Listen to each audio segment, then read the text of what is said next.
Hi అండి. Welcome to my channel.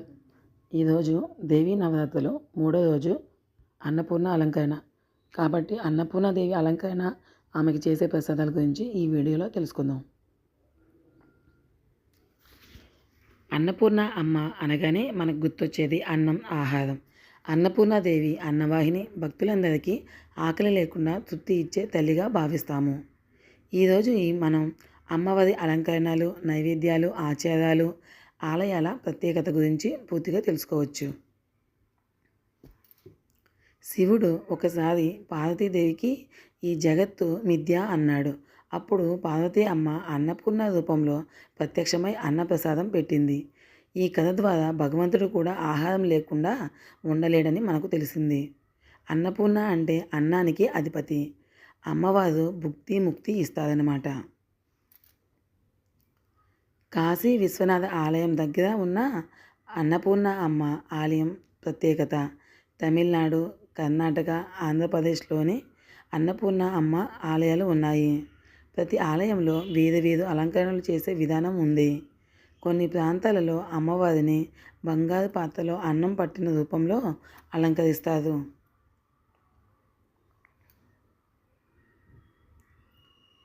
రోజువారీ అలంకరణలు ఎలా చేయాలో చూద్దాం. అమ్మవారిని పసుపు రంగు చీరతో అలంకరిస్తారు. పసుపు, కుంకుమ, గంధంతో శోభ పెంచుతారు. తలపై అన్నభాండం ఉంచినట్లుగా అలంకరిస్తారు. పండగ రోజుల్లో అయితే అమ్మవారి ముందు బంగారు, వెండి పాత్రలో వెండి అన్నం నింపి అలంకరించడం జరుగుతుంది.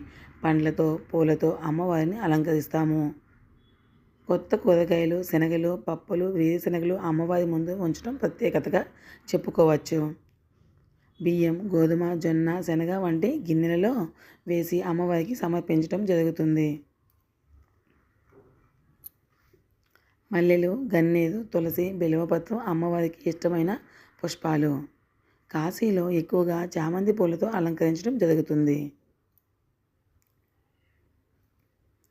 అన్నపూర్ణ అమ్మకు అన్నం, పప్పు, కూర, పచ్చడి తప్పనిసరిగా సమర్పిస్తాము.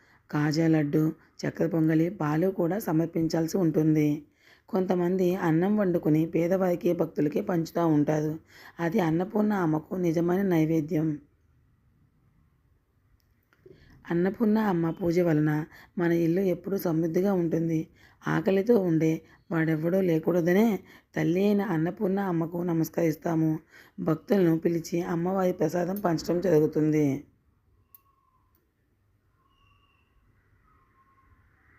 ఓకే అండి. ఈ వీడియో కనుక నచ్చితే please subscribe my channel. Thank you.